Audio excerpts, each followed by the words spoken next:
The following podcast is brought to you on behalf of the Saracens Supporters Association and is not an official product of Saracens Limited. Content provided voluntarily by our guests and contributors are of their own opinion, which may change over time and should not be taken as fact, particularly as the podcast hosts are regularly talking drivel anyway. If you've got some drivel of your own you'd like to share, you can find us on Twitter and Instagram at Fezcast_SSA. You can search Facebook for the Fezcast, or you can email fezcast.ssa@outlook.com. You're listening to the Fezcast. Well, hello everybody, and welcome to our players of the season, our team of the season. Joining Matt is also Sam, who's going to have the casting vote in a couple of places.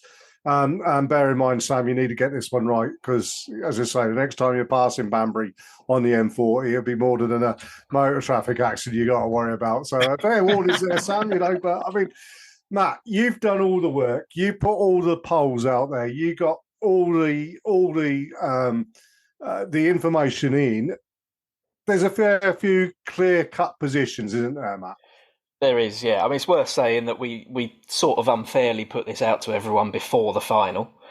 So whether people's opinions might have changed after that, we don't know. But yeah, I think so. Basically, we all agree that 10 out of the 15 deserve to be in the team of the year. So it's all but one of the backs we all agree on. And there's a bit of a disputes committee to be had in the forwards. So, I mean, the biggest clear-cut thing, I think we just need to talk about our 9-10 combination for the season, really, don't we? Well, yeah, I mean, I've put myself up here as my handle tonight on Zoom as president of the Ivan Van Zyl fan club because, I mean, Ivan has really impressed this year. Our player of the year last year was Alec Davis, and really, you know, Ivan's gone past him, but it's just the speed of delivery. I think someone, it was on Premiership Rugby today, where someone turned around and or one of the clickbait sites on social media and said, I think it was a Daily Telegraph article saying this is how England need to utilise Owen Farrell, and I just replied, pick him at 10. Outside a pack that goes forward with a scrum half who supplies him with quick ball, and Owen Farrell is the best 10 in the world. You know, and let's be honest about it, Sam, you could play inside, I could play outside centre outside him, and we'd make yards and we'd score tries. And Matt might even be able to slot it on the wing or something. But it's just, you got a pack going forward, you've got Ivan Van Zyl, and Owen Farrell is sat there in an armchair. He's been sat in an armchair all season having a cigar when he's got a Saracen shirt on, directing traffic everywhere. It's just been a thing of beauty, hasn't it, Sam? I would go one step beyond that and say, I'm not trying to hark back to the Vicarage Road days with that quote, but and say I think he also, it's benefited him having Good and Daly on the pitch as well, outside of him. Some extra decision makers that know how to break the line. That's massively helpful for him as well. Yes, he's got the armchair. Yes, he's got the delivery, but he's also got people outside of him that can give him that extra time and space on the ball to make decisions and making decisions themselves outside that are going to benefit from him. One thing that I've seen this season that's worked to really good effect is that every now and again, Goody will jump in and be first receiver to give Faz that time to go a little bit further out wide. Doesn't need to always be that first receiver, and then can pick and choose. Very, very rugby league-esque, actually, where you've usually got two playmakers, where, you know, he can actually end up being sort of second playmaker receiver on that phase and direct something a little bit more snazzy out wide. So I think, yeah, you're absolutely right. A good solid pack going forward, which we've had for large parts of the year. Van Zyl has just been out of this world. He is the best number 9 in England, no doubt. But then Faz having that support out wide as well from some really good quality decision makers, I think has made his job that little bit easier, and he's been able to therefore then express himself, be the player we always knew he can be and should be, and he needs to be able to be given that at an international level as well, where we will just see that translate to the international stage. Well, indeed, and I don't know whether you agree with me here, Matt. You say Ivan Van Zyl's the best 9 in England. I'd put him up there with Dupont, de Klerk, Gibson Park at the moment as the top 9s in the world. I mean, he is that good. he's certainly been in that sort of form this year. It's one season. He hasn't been up there for the amount of time that those that you mentioned have, so I'm not going to stick him as an equal just yet. But yeah, let's see how he does next season. But yeah, and I think as well, we should, for Owen Farrell, we should probably hold our hands up and say, both you and I on this show last year, or maybe even the year before, we were starting to say, well, maybe Farrell's days as an England 10 are numbered and his future with England is at 12 or not in the team at all. We wondered whether he'd gone off the boil a little bit. And I think he had one game this season where he had a bit of a stinker. But other than that, he's been absolutely fantastic. And yeah, brilliant season for both the two of those. And they've obviously been pivotal in how he played. Absolutely. And I'll just pick up on another point that Sam made. When you talk about having players outside him who distribute, it's also brilliant to see when you have Billy Vunipola at 8 and his importance of being a player who can bosh, and then suddenly put a pass in or a little run. He doesn't ever make stupid amount of yards. He's not a Sam Simmons style 8. He'll make a breakthrough, but he'll make a 2-yard break. But it's the times where he's dragged people in and then he's put the pass in that allows Faz to go one stage wider and become that second receiver. Yeah, I mean, it's a whole package there, isn't it? Matt, shall we do the rest of the backs before we go to the forward? Seeing is that the backs is kind of like there's a little bit of, it's basically where do you fit Elliot Daly into the side? And it's the conundrum that many coaches will have, and us as a team putting together a team of the year and everything, it's a conundrum we've got. I mean, what is Elliot Daly's best position? Is it shirt 23? Is it 13? Is it 14? Is it 15? Personally, I love seeing him playing at 13. I think that is where he's ideal. And was it the Edinburgh game where he scored tries for fun in the European? And I'm trying to remember back. There was one where he made a curving run and then came back, and then it was he's here, he's there, he's everywhere, and nobody could put a finger on him. But at 13, I just think, one, no disrespect to Alex Lozowski, who's had a fine season, but Elliot Daly gives you what Alex gives you with some pace. And Alex isn't a slow coach by any stretch of imagination, but Elliot Daly's electric, Matt. Absolutely, yeah. And you mentioned where's his best position, and I think across all of us that have chosen a team, he's actually ended up in pretty much a different position in each one. And the main problem is we've got Alex Good, because he's been absolutely fantastic at fullback, where Daly started off having a very, very good season. And how can you not pick Alex Good? We've got Max Malins on one wing, which I don't think anyone would dispute. And we've got Nick Tompkins at 12, which is, again, absolutely fair enough. So what you're left with now is you've either got a space on the wing for Elliot Daly, where, to be honest, he's barely played this season, actually, other than in the final, pretty much. Or you've got that 13 shirt. And there's plenty of players we've not mentioned at all yet that have done very, very well this season. So, yeah, for most of us, despite Daly missing a big chunk of the season, he's been such a big part of how we've played. He does make that team of the year. So what's happened between all of us is some of us have stuck Daly on the wing. We've got Lozowski at centre. Some of us have got Daly at centre and Sean Maitland on the wing. And that's before you mention someone like Alex Lewington, who's totally missed out. It's hard to do. It's really, really hard to pick a back line. I think the interesting thing is, if Elliot Daly had stayed fit, then I think Alex Good's opportunities would have been limited this season. Absolutely, yeah. And I think Alex would be the first person to say that he's kept himself fit in case of having to slot in as an injury. So if it had been Alex Lozowski who'd got a long-term injury, Elliot stepped in at 13, then Goody would have played 15. Goody's come in and basically covered an awful lot of people who, it could have been anybody. Nick Tompkins got injured, then you move Alex Lozowski into 12, maybe, Elliot into 13, whatever it may be. It was just unlucky for Elliot that it was him who got that bad injury. And lucky for Alex that he was the player who was going to take that opportunity. But what you got to say about Alex is that he took that opportunity. And again, we talked about Owen Farrell. We've been saying, Goody's what, 76 now, is he? Something like that. He's knocking on late 30s now, isn't he? He's 35, isn't he?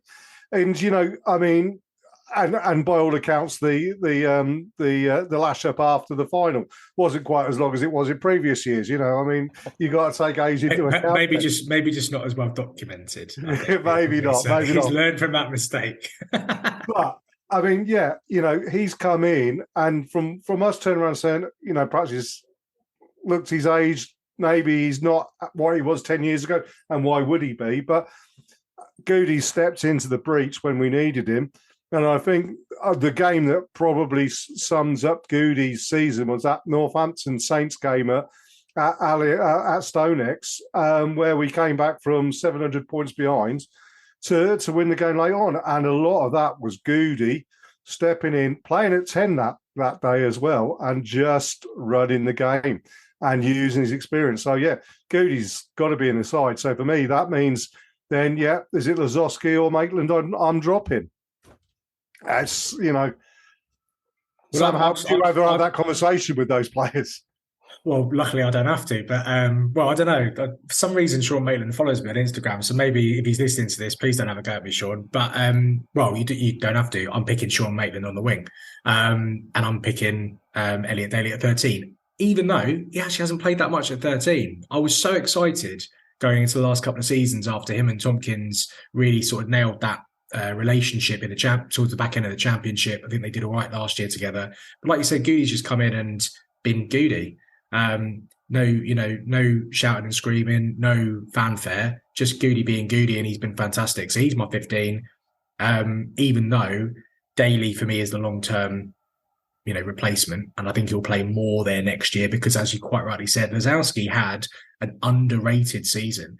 He's been there, slotting in, doing the hard graft, flying under the radar, scoring tries. He was a massive part of that, and he scored that really awesome try against Leicester beginning of the season, which really showed the new way that we wanted to play. So he's been a pivotal part of that. But how brilliant to have a player like Lazowski to come off the bench.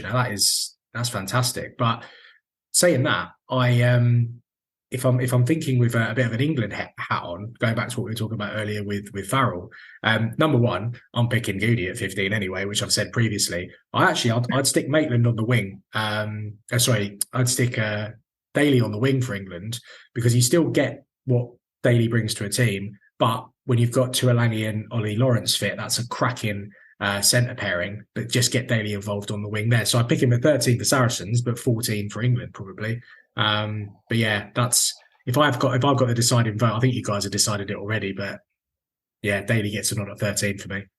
Yeah, it is tough, isn't it? And yeah, you can probably say there are a few guys that we've barely mentioned or not mentioned at all that have still played a pretty pivotal part of the season. But yeah, I think it's we've just about Sean Maitland as yet another one of those players that we sort of wrote off a little bit this season, and he's actually well up there with try scorers and has performed really well this year. So yeah, he makes it. Daly ends up at 13, and poor old Alex Lazowski's on our bench. I know. I feel Sean Maitland though, like he I don't know how he does it, where he makes it looks like he's running slowly, but he isn't. He just seems to make it easy to get to the line a lot of the time. He finds those gaps. He's brilliant in the air, barring one misstep in the semi. And yeah, he just seems to be able to get around his man. His positional play at wing is fantastic. He swoops around and supports the 15. So I actually think, again, Sean's had one of the best seasons he's had it in a while. I think in a Saracens shirt, he's been absolutely phenomenal. It's quite interesting thing you say about Sean Maitland. The prime example of that is David Campese. For those of us old enough to remember Campo playing, and someone once asked David Campese, he said, "How do you run at full speed for that distance?" He says, "I never do." He says, "My first 10 meters is at top speed, and then I maintain speed and retain enough so that I can go again." Jason Robinson was another one.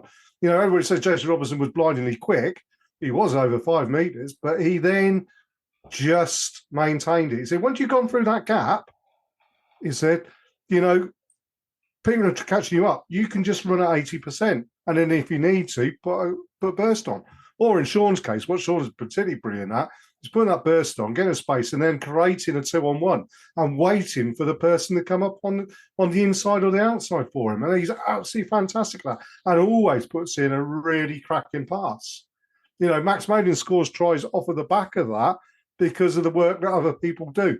And that's not denigrating what Max does, because what Max is great at is spotting where that killer pass is going to be and making sure he's on the end of it. Very much like Chris Ashton used to do. Be in the right place at the right time and bang, you score it. And Sean Maitland's one of those wingers that will create that, then create the 2-on-1 and bang, away you go, try scored. Fantastic stuff. Right, that's the back stum. On to my area of expertise, obviously the forwards. Not saying I don't know nothing about back play. As a forward, I know lots about back play.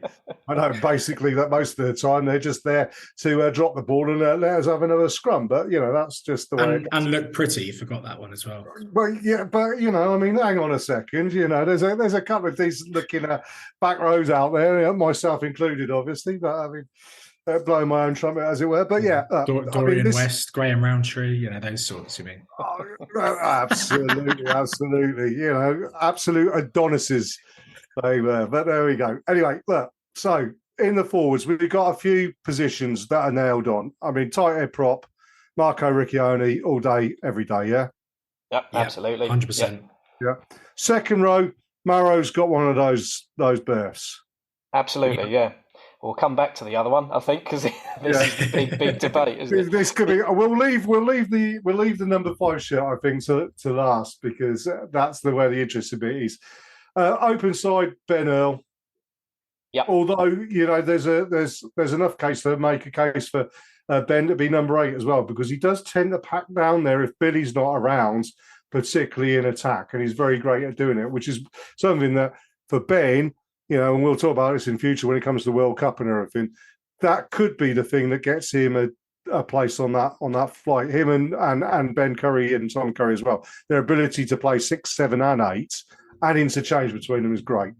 You can make an argument for Jacko being number 8, particularly after Billy's injury. Him coming into that side, knowing full well that it was going to be his last few games. And, he made the fatal error of all retired players of playing out of his skin, so that people are going to turn around and say, why the hell are you retiring, Jacko? But it's because he's retiring. He was able to put those, and he did. But Billy Vunipola, as I've already talked about, it has been different class this year. And I think a lot of that stems from the being dropped by England and then coming back to England, being dropped again, whatever. There's a fire burning in Billy at the moment, and that's all credit to him that he has still got that fire burning. And we haven't heard anything; nothing's been signed on dotted lines or anything. But it seems likely that he's staying because he wants to get back into that England World Cup squad. And I think you'd be a fool not to take him, Sam. Yeah, I think what Billy does is we used to call it sort of like the fishing rod sort of strategy, if you like, where you reel players in and then do that kind of forward play where they just sort of do the 1-2 phase out, 1-2 phase out, and you roll it around. And Billy's a great platform for that because, as you quite rightly said earlier on, he's not the Sam Simmons guy that's going to break through, do the jiggery pokery and run around. He's going to go straight for the jugular. He's going to go straight down at you. He's going to pick his player. And the thing is, that man's going to crap himself because he's got Big Billy Vunipola running at him. So he's going to shout at his mates, come and help me out. They get reeled in. They get trapped in. We already know that our ruck speed is as good as any in the league, probably the best in the league. And then we've got Van Zyl shooting bullets out of his hands. So the combination of all those things happening together, has been a great platform for us this season. But you've got to give Billy Vunipola so much credit for that because not only does he run at the right man a lot of the time, but he has that ability to reel them in and create the space out wide for the Malins and the Maitlands of this world to then go and run at 80% into the corner and make it look easy. But that all comes off the work that someone like Billy Vunipola does at the beginning. It's the game plan that we've had all year, where the platform. Yeah, we've been playing these fantastic rugby, but we can't play that rugby if you haven't got Billy Vunipola doing what he does. So I think he deserves a huge amount of credit in how we've been able to play this year, because he's created that platform for us. Oh, absolutely. You're 100% right. As everybody will be, and I think Owen Farrell mentioned it when he was being interviewed before the final. It's all well and good wanting to chuck the ball around, but you have to earn the right to do that. And the teams that get to the top are the ones that earn the right to do that. So the top 3 teams in the league this year: Saracens, Sale, Leicester. All teams that have scored lots of points, but they've also created a platform from which to score points. Saints are the next team in. Saints, Queens, very much gung-ho. Bristol to Sussex, let's throw this ball around. And yeah, you've got Saints to 4th, but, you've still got to have that basis. And just where they lost out, particularly against us in that semi-final. So, but that's where that's where it's so important. You can throw the ball around, but it's so much easier to throw the ball around when you're throwing it against less players. So when you've got that back line that's got less players than you've got in your attacking line, because you've been able to pull players in. Billy's gone in, taken 4 players, pulled them into the ruck. We've only committed 2, and then Van Zyl ships it straight out to Faz, who's then got loads of players around him who are running it at 2 less players, and that's how we've been able to create those gaps. And I think that's been not necessarily obvious, but certainly something we're going to have to then work on and step up again next year, because I think in the closed season, teams will be looking at that and probably trying to emulate it a little bit, but they don't have a Billy Vunipola, so let's see how they get on. Well, absolutely. The other nailed-on position in the pack is Marco Riccioni, isn't it? At tight head, he's been, very easy for players to come back. I mean, he's come back season out with a very bad knee injury, and you never were quite sure, was he going to come back at the same levels or better, or was he going to be wary? Was there going to be something missing from his game? I think over that period of time, his game has actually improved immeasurably, Matt. Absolutely, yeah. Like you say, you always worry when someone has a big injury that they might either take a little while to get back to form, or never regain the form that they had. But yeah, he actually seemed to grow into the season from a very good start as well. And the only times we've ever spoken about Vincent Koch this season is by saying we haven't missed him, which I can't believe we're doing, really. Christian Judge and Alec Clary have also had good seasons at tight heads. They've been valuable parts of that team. But yeah, obviously Marco Riccioni has been outstanding. I don't think he had the best final, but yeah, this year, glad he's been in, and I'm glad he signed a new deal with us as well. Well, funny you say that about the final. I thought he actually had a pretty damn good final, other than the fact that he wasn't presenting to Luke Pearce the picture that Luke Pearce wanted to see. But by the same definition, they did work out and sort it out. But he played 73 minutes of that final in that heat at tight head. I mean, that, if nothing else, is just, superhuman. There's no way on earth that, you remember tight heads of old, even going back 10 years. Cobus Visagi would never have played 73 minutes in that heat, I don't think, at that intensity. As great a player as Cobus was. But, that's just, all testament to him. So, look, bear in mind, we've got a little bit of time now. Let's do the controversial positions. And starting at loose head, and I'm going to offer up, but there's 2 choices, Mako or Ironi. And I've gone Ironi Maui for the simple reason that I think in key moments, he really steps up and scored some key tries, some key physicality, and really did a great job, Sam. Yeah, I think he's been great this season. Honestly, I really do.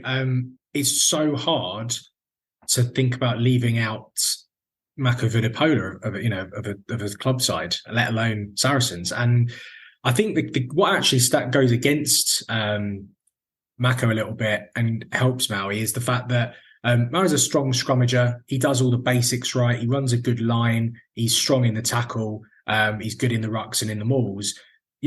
Mako's good at all those things, but really where Mako's strength is, he's probably one of the best loose props in the world, in terms of he's good with the ball in hand. He can chuck a pass around, and those skills are going to work a lot better for you when he's coming on in the 65th minute. So actually what I'd put in that position is the two of them together as a combination, where one starts in Maui, he can do the grunt work, and then Mako can come on and finish the job once the defence is a bit tired, and he can help chuck the ball around a little bit. But that's why Mako misses out for me, because of the skills he's got work better in the last 15 minutes of a game. It's quite interesting, that, isn't it? Because it's almost the opposite way when they've both been fit to the way that Mark McCall's used them. Ironi's come on in the last half an hour, 25 minutes, and caused a lot of destruction. And yeah, it's a difficult choice for me as well, because I am aware that some of Ironi Maui's try-scoring blockbuster games have been the last 20 minutes of a game, and you do have to sort of factor that in. But whereas John and most of our followers have all slotted Mako Vunipola in there, I've gone in Ironi Maui as well. And do you know what? The only reason I did is because early in the season, Mako got a very, very stupid red card. That was the only deciding factor for me. Well, absolutely. Yeah, I mean, it is. You're absolutely right there, Matt. And I mean, these small things do matter. And yeah, I'm gonna stick my colours to the mast there and say, Ironi's got it for me. And that's no disrespect to Mako, but I just think Ironi, in another position where perhaps we're a little bit worried about the succession, shall we say? Nick Kennedy's done his work again, hasn't he? And he's brought in somebody bloody good. So there we go. It's very tight. It's probably one of the tightest positions. Well, yeah, you say that. And we're going to come on to hooker now, because, again, you're talking about club legends. Jamie George is a club legend. But for me, I'm taking credit for my pep talk to Theo Dan and Toby Knight in the pre-final Fezcast we did with those two guys. But Theo Dan coming on in the biggest match in his life, 12 minutes into a game, knowing full well that he's got to go the full 70 plus potentially more if needs be, hit his arrows at line out, hit his men in the tackle. And, as great a season as Jamie George has, he's another player like Alex Good, who's not saying he's at the end of his career. He's far from it. He's only 31, 32. But, Jamie's been away on England duty. He's picked up a few injuries. And out of all the guys that are behind him, Theo Dan has stepped up and really, really impressed me this season. And so much that he's impressed other people as well. The media are getting on about him. They're beginning to blow smoke up his backside. Steve Borthwick cannot do anything but look at him, and, all the different people in the England setup. He has had a fantastic season. He's been called on in big games. He's never let himself or the club down. And for me, Theo Dan, had to be spectacular to beat Jamie George into the team of the year, but he has been spectacular. And he's my hooker for the number 2 shirt. Yeah, he's mine as well. I never thought I would be saying that with Jamie George in the team. But do you know what the standout game for me was? I think it was Edinburgh in the Champions Cup. And for all intents and purposes, in terms of stats, Theo Dan had a pretty average, if not very good game at all. The amount of times he dropped the ball, his throwing at the line out was distinctly average, but he just kept coming back for more. His head did not go down. He kept looking for work. He kept looking to get his hands on the ball. And he kept dropping it, and he just kept coming back time and time again. And, I saw it the first time I ever saw him play. I said to my dad, he's got England written all over him. Little did I know that he might have ended up playing for Romania. But he's been our standout, sort of breakout player this year. And what a bloody relief, because, Wolfie's great, but we needed another world-class hooker, and I think that's what we've got in Theo Dan. I think he could end up being a potential World Player of the Year one year. Oh, absolutely. 100% there. Right.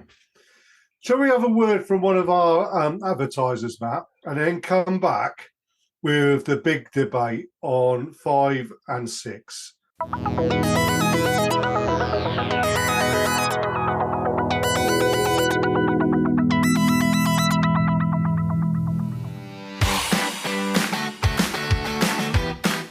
You are listening to the Fezcast, which is proudly sponsored by the Saracens Supporters Association, and I'm Alison Davis, one of the SSA committee. For a £10 annual subscription, the SSA provides our members with monthly newsletters, virtual and in-person player events, away match ticket allocations, and we organise pre-match gatherings at away matches. We sponsor men's and women's players, and we support the Saracens Foundation Track Club on behalf of our members. On top of all that, every year we have a seasonal SSA badge, which is exclusive to members. Where else can you get that much value for a tenner? Join now at membermojo.co.uk/SSA, or come and see us on match day in the Oasis at the Stonex. This is the Fezcast. Well, welcome back to the second part of our review of the season. And okay, fair enough. We ended that one prematurely, part one. Sure, we all get used to you ending prematurely eventually, Jez, but yeah. Jamie George, look, the debate between Theo Dan and Jamie George, like you say, it's incredibly tough. I think it's tougher than the Mako Maui decision, and I think for the reasons that Sam gave, actually, is why I very, very slightly decided that Jamie George would be in my team of the year, just because Theo next season probably is one of the first names on the team sheet, I would say. But I think we're all a little bit guilty of having a bit of recency bias occasionally. Theo has had a brilliant end to the season. But he's looked pretty raw to start with, definitely. And Jamie has been incredibly reliable. So it is a close one. I'm sorry to everyone on social media who had to make their choice before the final and pick Jamie George. Maybe they'd have done different if we'd have done it after the final. But yeah, I would say Jamie George just about ahead of Theo Dan this season, but by a hair's breadth, certainly. So was the vote on social was very much in favour of Jamie. So with your vote and the bigger vote, probably Jamie gets in, right? It was close. It was very close. It was probably a 60-40 job, but yeah. But not a 50-20 like Theo put it in the final, because we're going to talk about magic moments in a bit. But I mean, we are, yeah. You think he meant that, did you? I don't care whether he meant it or not. It came off and it was magic. Fantastic, wasn't it? Absolutely fantastic. Well, it was just the way he snapped on it as well. It wasn't like a sort of a wind up like Faz would have done. He just went boosh, and it was like his foot only moved about 2 yards. Just went dum. He barely even looked up as well. We'll discuss that in a minute, because I will say it now. I mean, the one thing I'll say about Theo Dan is, and this goes back from my coaching time, when I used to coach kids and everything. And so the one thing that I always turn around and said to kids is a number of different things. One is, what's the best form of defence? And you'd ask all the kids, and they'd come up with this, that, theory, blitz, wolf pack, whatever. And then one kid who immediately becomes your captain turns around and says attack. So, you keep the ball alive, you keep the ball in the hands, you go down the other end, you put the ball down over the line, you get 7 points, you come back and repeat. That's the best form of defence, number one. But number two, there is no such thing as a wrong decision on a rugby field other than making no decision at all. And Theo Dan, in that moment, in the biggest game of his life, a young lad who probably wasn't expecting to have played what he did, would have been on his absolute bootstraps, sucking diesel out of somewhere, God knows where, on the reserve tanks, and he got the ball in his hands and he did something. Yeah, okay, Matt, it might have been a fluke. He might not have meant it, or he might well have meant it, but he did something and it came off. And that's all you want from players. And I'm sure that's what Mark McCall wants from his players and all the coaches. We know that because we speak to the coaches and that's what they tell us. You want players who, when when they get a ball in their hands, will do something with it. And because they're so well coached and because they're so well trained and because they're so intelligent players, invariably, even if it's not the right thing, it'll come off, and the amount of times you see something, or then it does come off. And that's what happened there. And all credit to a young kid. If Jamie George had done that, everyone would have gone, yeah, that's amazing. But you wouldn't be discussing it in the same way as, was it a fluke, whatever. But Theo Dan's got the ball in his hands. He's had the confidence to do something with it. And it was bloody amazing. And he's given hookers all around the world a bad name. But, that's what you want, isn't it? It is. I mean, I shouldn't have made a joke about you ending prematurely, really, because that's why you've now gone off on a 4.5-hour monologue. But here we go. Yeah, I'll show you what stamina's all about. There's only one thing I want to finish prematurely. That's a marathon. If I could do one under 5 hours, I'd be very happy. But there we go. Look, okay. Jamie George gets the nod. I am sure and absolutely certain that Theo Dan will be in our team of the year for the next 10 seasons at hooker, probably. Like Jamie George has been, when we had to woman before we did this, but you would have woman about Shalkbridge, Jamie George 10 years ago. That's the nature of the beast. And thank Christ we got, as you say, two. Nice problem to have. Yeah, absolutely. Talking about nice problems to have, we've got to talk about shirt 5, shirt 6, because there are a number of contenders in there. I mean, if we're talking about recentitis, as you said, Matt, Callum Hunter-Hill did 13 minutes in the final and made 19 tackles, of which I think 18 of them were in the last 4 minutes. Callum's had a great season this season as a second row. Theo McFarland has played in the 5 shirt, in the 6 shirt. I think potentially he'll end up in the 8 shirt, but that's just me looking at players and thinking what he can do. He was magic, absolutely magic wherever he was picked up until he got his injury. Mr. Consistent has been Hugh Tizard. And Hugh Tizard, I think, has probably played more minutes than anybody else in the Saracens shirt this year, certainly in the forwards. Yeah, between him and Ben Earl, won't it? I think. So, I mean, who do you pick in your 5 shirt? And at 6, you've got Andy Christie there. You've got Jackson Ray there. We've got 2 shirts and we've got 5 or 6 players to fit into that shirt. Now, me personally, I'm going Hugh Tizard at 5 and I'm going Theo McFarland at 6. Although, if you turn around to me and said you want to put Theo at 5 and Jackson Ray at 6, or, Hugh at 5 and Andy Christie at 6, it's a toss of a coin at the end of the day, Sam. It's a lovely problem to have, isn't it? I mean, look at all the quality and the talent that we've got in our back 5 at the moment. It's just insane. And losing Jackson Ray, but we still have so much talent going into next year. For me, the reason Hugh Tizard misses out is because of how good Andy Christie is. I think he's vastly underrated. I think whenever he plays for Saracens, he does something great. I just think he's so good, he can't not play. Therefore, he has to be that number 6. So then it's a straight shootout between Tiz and McFarlane.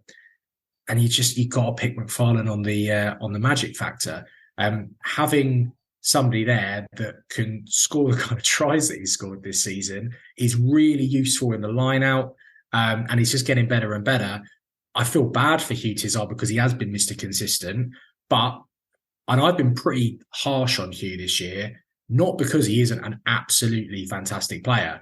It's because I know that he's got so much more to go, and he's going to do it. And he's come to Saracens to become one of the best locks in the world, which I think we can turn him into. He wouldn't have done it at Quins, and that's no disrespect to Quins. Actually, no, it is disrespect to Quins. We're much better than they are at nurturing players, and he's come to us for that reason, but he's not quite there yet. If it's a straight shootout between him and McFarlane gets the nod, but he gets the nod because it is a straight shootout for the number 5 shirt, because Christie is that 6 is nailed onto his back. So how did the great unwashed, as it were, out there in social media land, how did they go, Matt? Well, brilliantly. So both on Twitter and Instagram, nobody picked Hugh Tizard. So they don't value consistency like Jez you do, and like I do as well. I've picked Hugh in my second row. I think for the entire season, he's not a highlights reel player. I'm obviously a little bit boring, but he has been very, very consistent. He's not broken the line very much, but he does put himself about. He makes a lot of tackles. He sets up, presents the ball very, very well. He has been an unseen integral part of our forwards. But yeah, neither Twitter nor Instagram picked him. Our Twitter followers went for McFarland and Christie, the same as Sam. And on Instagram, they actually picked someone that we've not mentioned at all yet, Nick Ezekwe. Yeah. And again, it's a recent thing because he missed the entirety of the back end of 2022. He's played, I think, 10, 11 games, the run at the end of the season, and he has been a very, very big part of that. So they picked Ezekwe and McFarland. Me personally, I've already picked Hugh Tizard. And I'm like Sam, I think Andy Christie was nailed on for that 6 shirt. And one of the reasons for that was when Christie pretty much came back into the team, having had a little injury fairly early on in the season. It was around the time that we lost McFarland. I don't even think Marrow was playing. And Andy Christie stepped up and was calling the line out, which is one of the biggest improvements in his game this season. And he's been a part of that ever since that point, and it's a real shame that he picked up an injury towards the end of the season, because I think it would have been even more simple. I mean, it's, the likes of McFarland, Ezekwe, Jackson, Ray have completely missed out in my team. I mean, Theo McFarland would have been nailed on, probably. But at the end of the day, he's played 3 games in the second row this year and 5 or 6, I think, in the back row. That was it at the start of the season. Those 9 games, whatever they were absolutely fantastic. But this is a whole season. Am I right in thinking, did he get Player of the Month twice?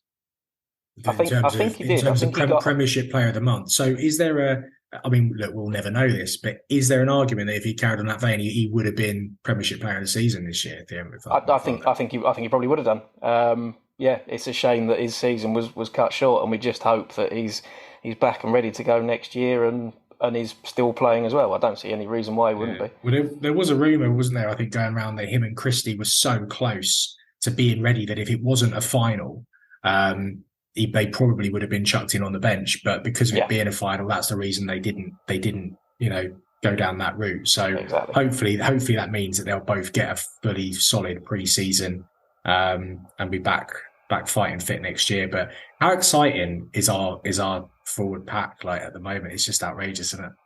Well, this is the thing that we've got to say, isn't it? That, at the end of the day, we got to a final. We won a final. We won a final very well. We were pushed very hard by Sale. And Sale you got to look at them again next year. But then you think of the players that we didn't have available for that final: Maka Vunipola, Billy Vunipola, Andy Christie, Theo McFarland. I mean, Jack Willis coming into the team. Jack Willis, Tom Willis, coming into the team. You've just got, and it's ridiculous abundance of riches. I mean, I say riches advisedly, knowing full well that somebody will pick up on that and say, they're under the salary cap again. We're going to get audited. Don't worry about it. It'll be fine. And if it isn't, we'll be the first people to complain. But, that's the way, we've done that last season, missing some players that would walk into any team in the Premiership, if not the world. Remarkable. Yeah, it's just even thinking about that has made me really excited for next season already. Can you turn your camera off at this moment, please, Sam? Is that all right? Yeah, don't worry. I'm under my desk. Don't worry, I'm all good. Right. Well, so we picked a team. Matt, confirm this for me. We got Maui 1, Jamie George 2. Yeah, just about. Ricky only 3. Itaji 4. McFarland 5. I don't even think we can. I don't even think we can pick 5 and 6. It's such a combination. Let's say it's McFarlane 5, it's Christie 6, but it could be anybody. Yep. Ben 7, 8, Billy. There's your pack. Brilliant. Right, Player of the Year. Let's do that quick. You know who my thoughts are: Mr. Consistent, and Mr. Consistently Amazing, and Mr. Consistently Quick. And for all what we say about what the pack do here and what the backs do there, one person who's linked that all together. As much as I hate Scrum Halves with a passion, Ivan Van Zyl has been Player of the Year this year. I don't think there's any debate about that, is there, guys? No, I think I'd pick Van Zyl, but he was pushed very hard by Faz. He was pushed very hard by Bernal. And I think if Daly had stayed fit, Daly would have been our Player of the Season. McFarland. I think Daly was more valuable to us than Theo in the first half of the season, and that's the reason I'd say Daly would have done it. But the season is as it is, and Van Zyl's just been on another level, and it's been so good to watch as well. Him coming back after having a difficult one last year. Yeah, do you agree with that, Matt? I do. And the interesting thing here is our social media followers pretty much resoundingly said Bernal as Player of the Season. And everybody on the Fezcast says even Van Zyl. It's our show, guys. Van Zyl's Player of the Season. Absolutely, and sorry, Ben, that's the way it goes. Young Player of the Year. Young Player of the Year, I think that's nailed on as well, isn't it? Yep. Yeah, Josh Hallett, isn't it? Josh was great, and there's a lot of young players who've come on, but Theo Dan's just stepped up, hasn't he, Matt? He has, yeah. I mean, it is a strange one for me because I say Theo Dan is Young Player of the Season, and other people that we put into that mix were Andy Christie and Hugh Tizard, both of which have made my Team of the Year. But the one who hasn't made my Team of the Year gets the Young Player of the Year. Work that one out. You are an enigma and a conundrum, Matt. That's the best. That's how good our two hookers have been this season. Absolutely. I put out. We needed to do a low knee of the season because we've had about 9 of them. We've had a lot of cameo players. We've had, all of the refugees from Worcester and things. Gareth Simpson and Francois Hogarth scoring cameo tries to win games for us. Andrew Kitchener doing well in the second row. But I think everyone really thought that Tom Ellis in his 4 or 5 games was absolutely fantastic, and another candidate at 5 and 6 as well, which is just ridiculous.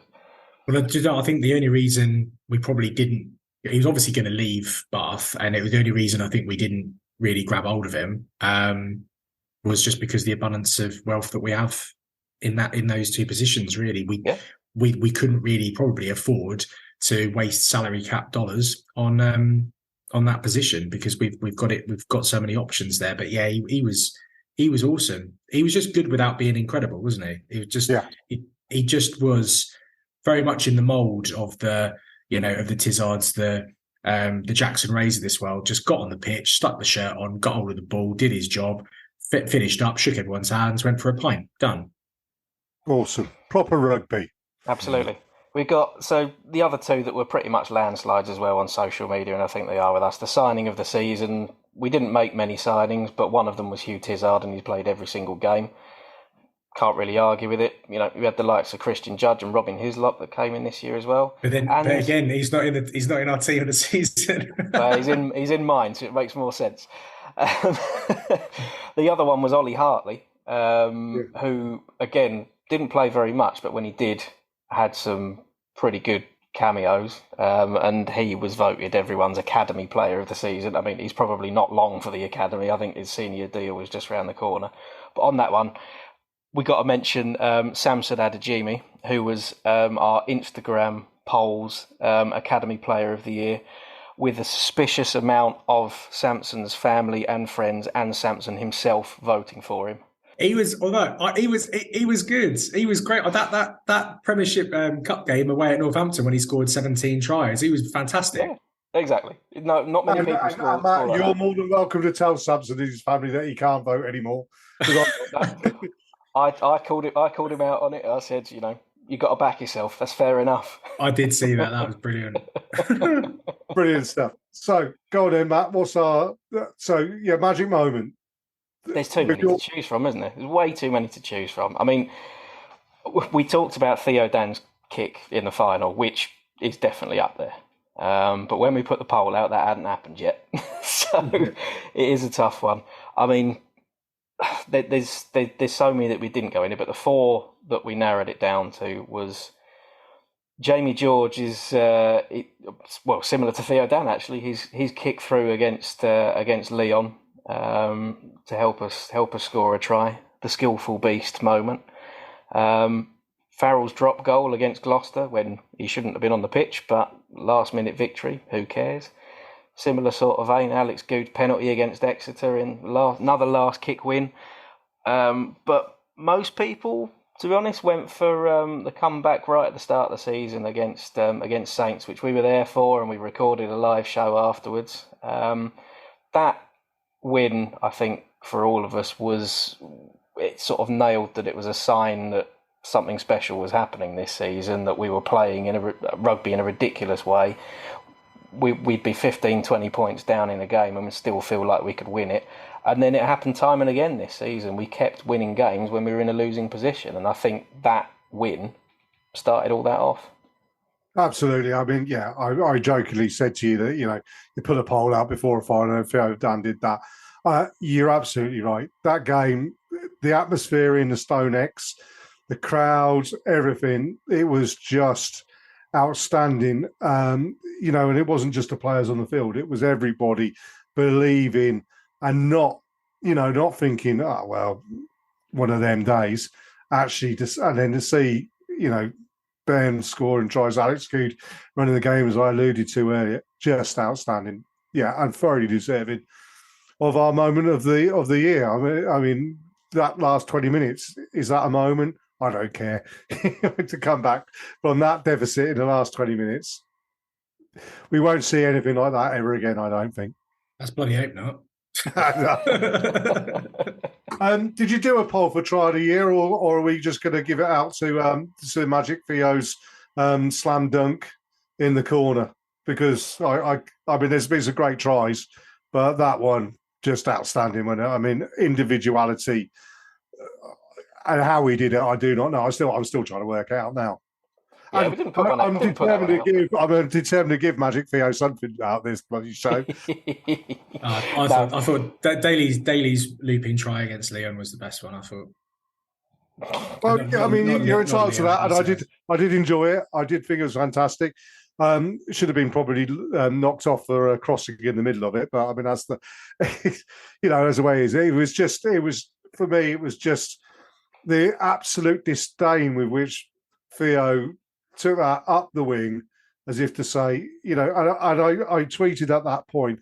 At that point, I looked at Theo McFarland and I said, I have not been as excited by a rugby player on a field since I saw Jonah Lumu running over half of England in the 1995 World Cup. And I stand by that now. And if Theo comes back at 80% of the excitement that he has generated this season, he is going to be a massive, massive star in world rugby.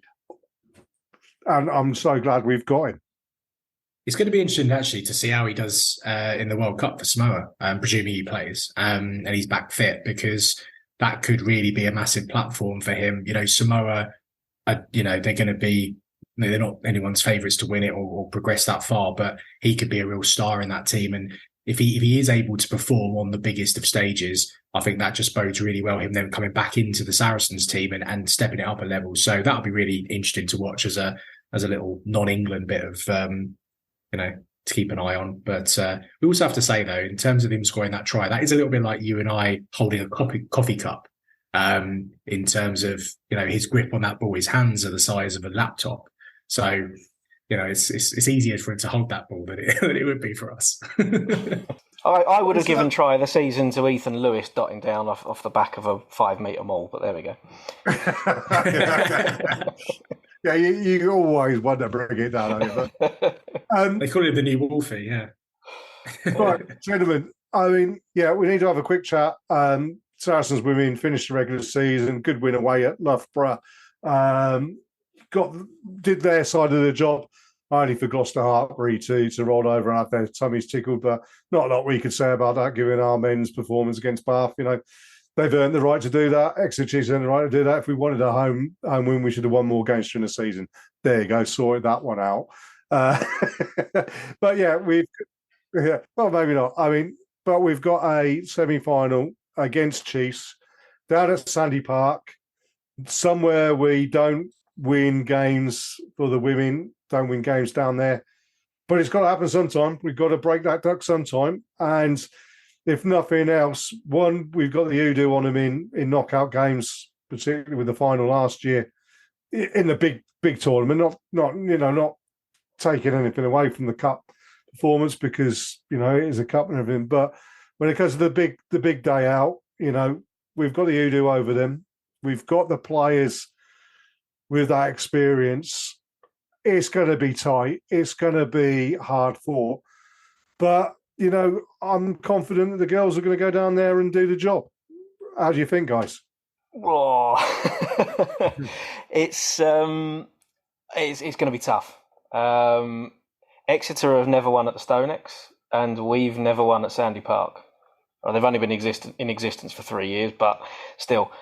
It's going to be really, really tough. It's going to be our toughest game of the season in terms of the build-up to it. And if we go on to win, and if we were to, I'm getting ahead of myself now, but if we were to win the Premier 15s this season by a country mile, it would be our best win of that tournament, because we'd have to go to Gloucester and win there as well, probably against Gloucester. But yeah, the game down at Sandy Park, everyone's going to be up for it. I hope that Alex Osterbree's selection against Loughborough was a bit of rotation, trying to keep a few players fresh rather than having some injuries to some very key players. That could make quite a big difference. But yeah, Exeter, their record this season has been pretty much the same as ours. There's just a few bonus points in it, really. So home advantage is going to be massive for them. And as much as we like to dig Exeter out, they will bring a big old crowd to that game, and they'll be well up for it. So it is what Saracens do best, though, going into a cauldron and coming out winning. But it will be a first at Sandy Park, and it'll be a great time to do it, definitely. Right, yeah, absolutely. Sorry, Sam. No, I was always going to say, we no matter what sport you play in, if you're in a knockout game and you're playing away from home, 8 times out of 10 you're probably not winning the game. It's how it is, and I think we've got we're playing against a team that have been really, really good all year. They beat us down at their place. They beat us in the final, as you said, albeit with a slightly weakened side. Yet we did them at our place, but I think there is a bit of a hoodoo there that we need to get round. It's going to be tough. It's going to be really tough. But I also think from a neutral, I think it's going to be an absolutely fantastic game with two teams absolutely going against each other, hammer and tong. And it could be a little bit England, New Zealand semi-final-esque in the men's game a couple of years back, where Saracens put absolutely everything into it, get through it, and that's their final for the year type thing. So I think in whatever happens, we've got to try and be wary of that. But massive challenge for the players, and look, the girls are great. So they got my vote. I do think it's going to be the hardest game of the season by a mile. But if any team's going to do it, Saracens are going to do it. Absolutely. Well, as good a place to finish this edition of the Fezcast. Obviously, we'll be back next Wednesday, the whatever it is, 14th, is it? Something like that. Yeah, 14th, I think it'll be. With hopefully a review of a fine win down at Exeter, or not. Well, we'll wait and see. But all the best to the girls, and we wish them, all the best, and hope that they put out a really good performance for us. Can't say better than that, can you? Absolutely not. Cheers, then, guys. Thank you, everybody, for listening in. Ta-ra. This is the Fezcast.